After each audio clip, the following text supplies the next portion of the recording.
El programa de Robocop y sus instrucciones determinan su comportamiento. Es tiempo de actualizar el programa y nos gustaría oír ideas de cada uno. Bueno, hemos recibido muchas quejas de los padres de familia. Personalmente no los culpo, soy padre también. Ese comportamiento destructivo se ha convertido en un modelo a seguir para los niños. ¿Qué les estamos enseñando? ¿Tiene usted razón? Si tan solo hablara con la gente en lugar de disparar esa arma. ¿No podría tomar tiempo para luchar contra problemas ambientales? Disculpe, ¿qué dijo? Él podría ser portavoz de los grupos ecologistas. No veo por qué no puede ser. Después de tanto tiroteo que provoca, yo nunca lo he visto tomarse tiempo para hacer algo bueno. Como visitar un orfanato. Tiene usted toda la razón. O bajar un gato de un árbol, o ir de puerta en puerta colectando para la Cruz Roja, o incluso podría asar malvaviscos con las niñas exploradoras. Claro, señor Johnson. Eso es fantástico. Hola, soy el Damio de los cómics, con un nuevo video, que es, una vez más, de naturaleza provocadora, ya que busco defender al Superman de Frank Miller. Y debido al éxito de Stan Lee contra Alan Moore, es que nuevamente, opté por escribir el guión completo antes de editar. Espero y lo disfruten. Superman está muerto, y Frank Miller lo mató. Sé que es una afirmación que, en un primer enfrentamiento, podrá sonar, sobre todo en aquellos apasionados por el héroe creado por Joe Shuster y Jerry Siegel, en un tiempo que solo podemos ver a través de la música, igual a una pretensión tonta e inconexa con ese hombrecillo de filosofía molesta. Sin embargo, apasionados lectores de Superman, les pido clemencia. Por favor, guarden sus horquillas y antorchas, y antes de quemar el molino, escuchen lo que este loco bajado del monte tiene que decir, y si al final todavía guardan rencor a mi voz, les concedo quemar la madera. Es innegable que la década de los 80, todavía aguarda vida en nuestro corazón. Si tienen dudas, miren a sus padres, o, aunque resulte aterrador, a sus abuelos. Y pese a ser una época rememorada normalmente con alegría, y para algunos, como la nostalgia de lo que jamás vivieron, se trató de una década turbulenta, sobre todo en América. Era una época oscura, con pandillas en las calles, y un arte que era, por norma, transgresor y violento. Un reflejo claro del resentimiento hacia las promesas vacías de décadas pasadas, y a las promesas de ensueño que se quedaron en la pluma. Pero temo que me estoy adelantando. Frank Miller creció en las calles, enfrentado desde muy pequeña edad a la violencia y las drogas, hallando refugio, al igual que el autor que más adelante citaremos, en la literatura y los cómics, conociendo así a los protagonistas de este ensayo, Batman y Superman. Ahora, queridos escucha, estoy consciente de esa argumentación, muy popular en la pluma de reporteros modernos, y en la voz de opinólogos de YouTube, o de la odiosa TikTok, que afirma de modo erróneo y soberbio, una mala comprensión de Frank Miller al caracterizar al Hombre de Acero en su obra. El Caballero de la Noche regresa, y que es, junto con el Superman de Injustice, el culpable de la visión pesimista y oscura del director Zack Snyder. Y pese a estar en desacuerdo, y ver casi como un insulto personal, comparar a Miller con Taylor, comprendo de dónde se origina el sentimiento. Doy por hecho que la fecha de nacimiento en aquellos que me estén escuchando, al menos en mayoría, será por ahí de mediados, finales de los 90, o ya en los 2000. Nosotros crecimos con un Superman que encarnaba los valores y la nobleza humana, siendo una figura aspiracional de lo que cada uno, como individuo, es capaz de ser. Un amigo. Por consiguiente, entramos en conflicto al enfrentarnos al Superman que hemos apodado de modo peyorativo, un perro del gobierno. Pero, creo que los críticos de mi generación, han cometido el error de acelerar su veredicto final, al tachar la versión de Frank Miller como mala escritura y mala comprensión, siendo en esencia, injustos, puesto que el Superman que conocemos, es en realidad una reinvención, que dio inicio en 1986 con John Byrne, abro paréntesis, poco después del Caballero de la Noche regresa, cierro paréntesis, que continuó Mark Waid, seguido de Bruce Timm y que finalmente, finalizó Grant Morrison. Por ende, el Superman que conocemos, y con el que hemos crecido, no es el mismo Superman, que acompañó a Miller en su desarrollo. Frank Miller nació en 1957, e incluso en aquel entonces, cuando dio su primera rabieta, Superman ya había pasado por diferentes cambios.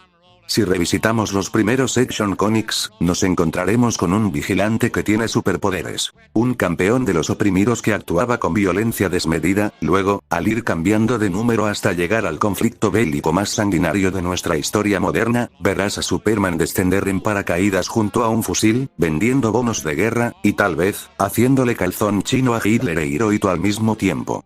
Y es evidente que la propaganda durante los 40 también se extendió a Batman. Sin embargo, es innegable que Superman fue el centro de atención. Y son estos números, cuyas portadas usamos para memes, las que utilizó como argumento el psicólogo Frederick Wertham, para argumentar que Superman invitaba tanto al anarquismo, como al fascismo, en su libro, La seducción del inocente. Una vez concluida la Segunda Guerra Mundial, y al irse acercando la década de los 50, emergió un movimiento social y político, que es apodado de manera coloquial como la Liga de la Decencia. En términos simples, una filosofía reaccionaria que defendía las buenas costumbres, el conservadurismo, y evitar la sexualización de la mujer. Y aunque es obvio que la Liga de la Decencia Conservadora guarda en su discurso puntos en común con otro movimiento reaccionario más presente, de ideología opuesta, ese no es el tema que me compete hoy. No obstante, es gracias a esta Liga de la Antijusticia, que el libro de Frederick Wertham pudo llegar y ser debatido, junto a un cómic en cuya portada se exhibía la cabeza de una mujer decapitada, al Congreso de Estados Unidos, en donde se acusó al cómic de ser la causa primordial de la delincuencia infantil, una conclusión que envenenó de miedo el corazón de padres bien intencionados, los cuales se negaron a comprar cómics a sus hijos nunca más.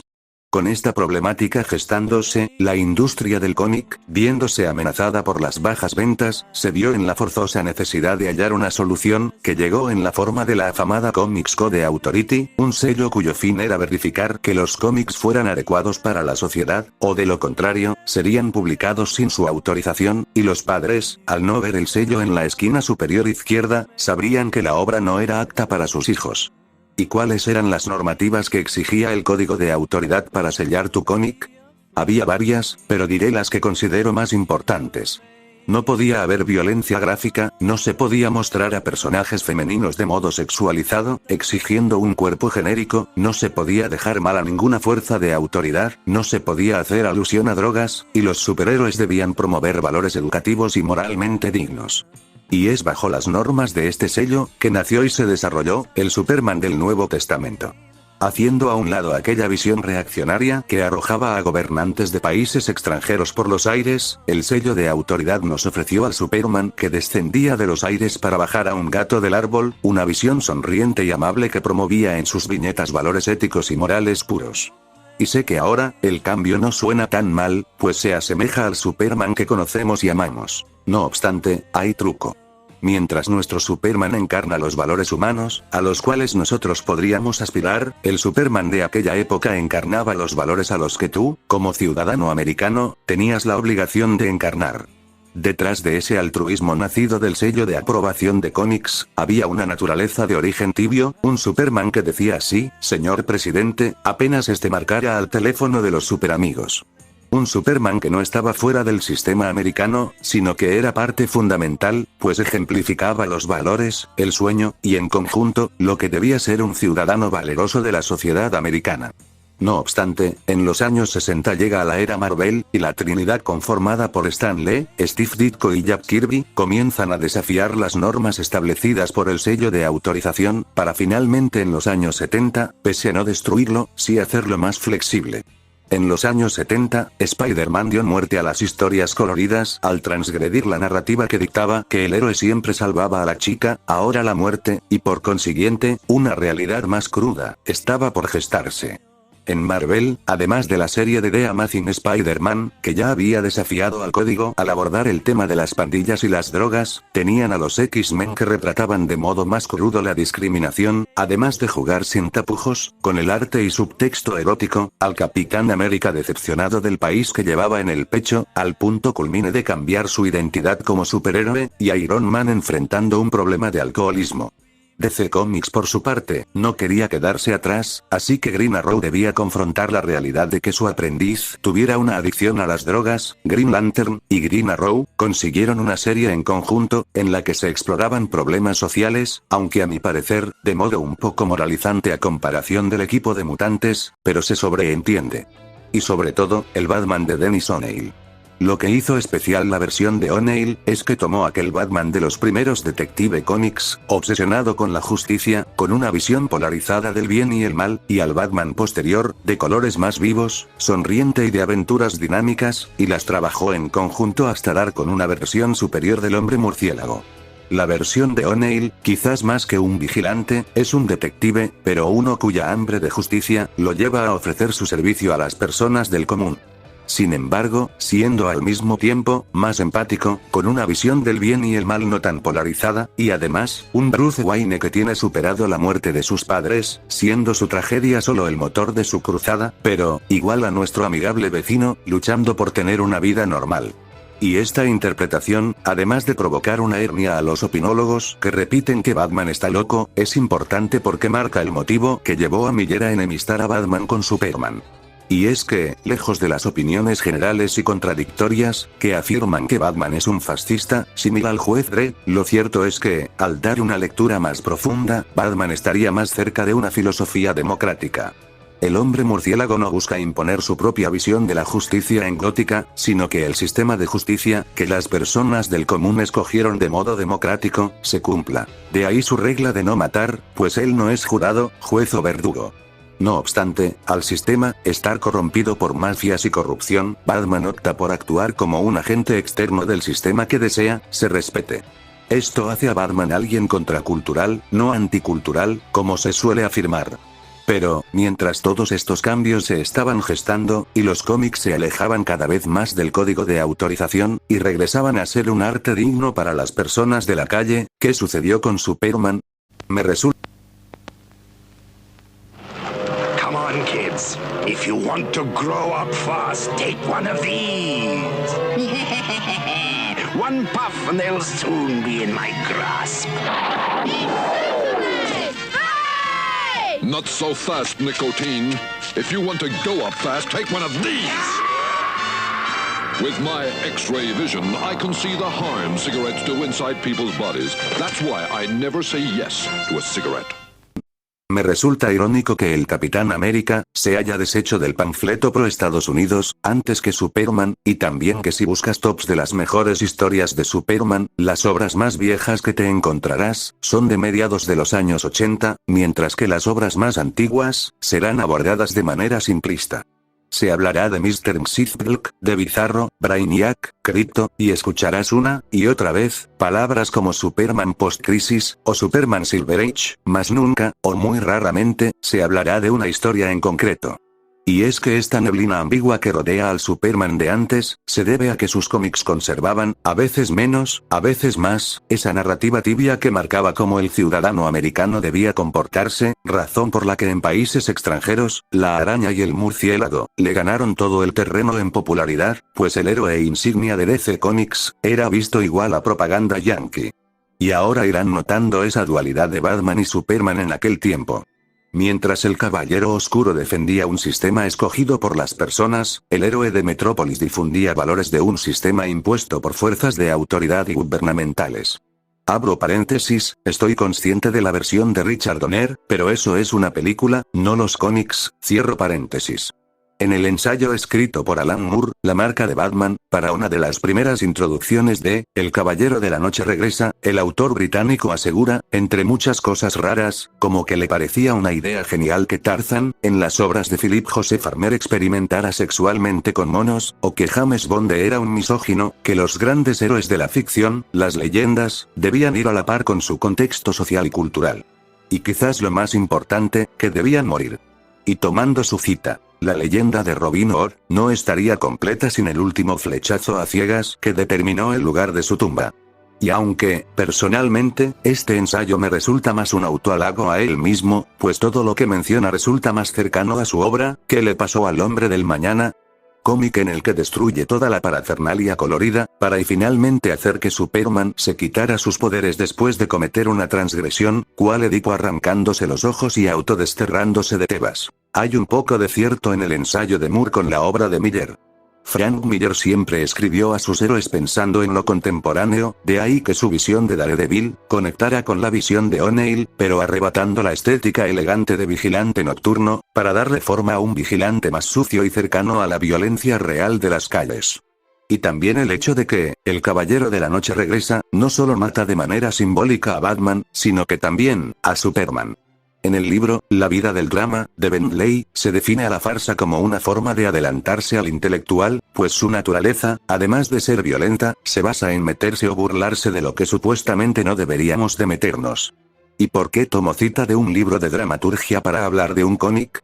Porque El Caballero de la Noche regresa, toma como género principal, uno que viene de la farsa, la sátira. La sátira se puede ver no solo en la composición de las viñetas, sino en su retrato hiperviolento de la sociedad, las pandillas, los conflictos políticos, y el modo de retratar a los medios de comunicación. Pero la crítica no solo se queda ahí, pues Miller se da la libertad de burlarse del sello de aprobación de los cómics, creando un análogo del psicólogo Frederick Wertham, bajo el nombre del Dr. Wolper, un psicólogo que mira a Batman como una influencia que invita al fascismo, y al Joker como una víctima social. Y es cuando llegamos al punto más polémico de la obra, Superman. Y lejos de lo que se suele pensar, Miller no odiaba a Superman, ni lo quería dejar mal. Frank Miller toma al Superman nacido por el sello de aprobación de cómics, ese que fue construido por políticos y grupos de padres, cuyo altruismo y buenismo ocultaban un mensaje de naturaleza panfletaria, y lo critica sin pelos en la lengua. El Superman de Miller encarna al americano que se vendía como ideal, ese que está dispuesto a ir a la guerra y seguir órdenes sin cuestionar. Miller, al menos en su mejor momento, siempre se opuso a la censura, a la doble moral, y al patriotismo extremo. El encuentro de Batman y Superman, que por alguna razón se suele retratar como una pelea muy épica, cuando en las viñetas apenas hubo un enfrentamiento físico, es un momento de catarsis en la que ocurre un debate, donde el lado oscuro en la narrativa de Superman es expuesto. Citas para enfatizar la crítica de Miller a Superman, son las siguientes. Cita 1. Sí, siempre dice sí a todo aquel con una bandera, o una insignia. No está bien. Y cita 2. Nos vendiste, Clark. Les diste el poder que debió ser nuestro, fin de las citas. Al terminar la historia, no solo el mito de Batman se da por concluido, sino que de manera definitiva, Superman había sido atravesado por su propia flecha perdida. En 1986, junto con ¿Qué le pasó al hombre del mañana? Superman, al menos el que nació del código de aprobación de cómics, murió, pues las obras que siguieron, tomaron una visión diferente. Para concluir, mis amados escucha, comprendo que la visión de Miller con respecto a Superman, no les sea de agrado, pero creo que debemos comprender que Frank Miller hizo una crítica mordaz y completamente válida, al lado oscuro de la mitología de Superman, el cual opinólogos en la modernidad, evitan mencionar de manera, creo yo, deliberada, pues hablar de ello rompe un poco la ilusión y el cómo nos relacionamos con el personaje. Sin embargo, hago la pregunta. ¿Acaso ese Superman no nos vaticinó un mejor futuro, al despedirse de nosotros junto a un niño?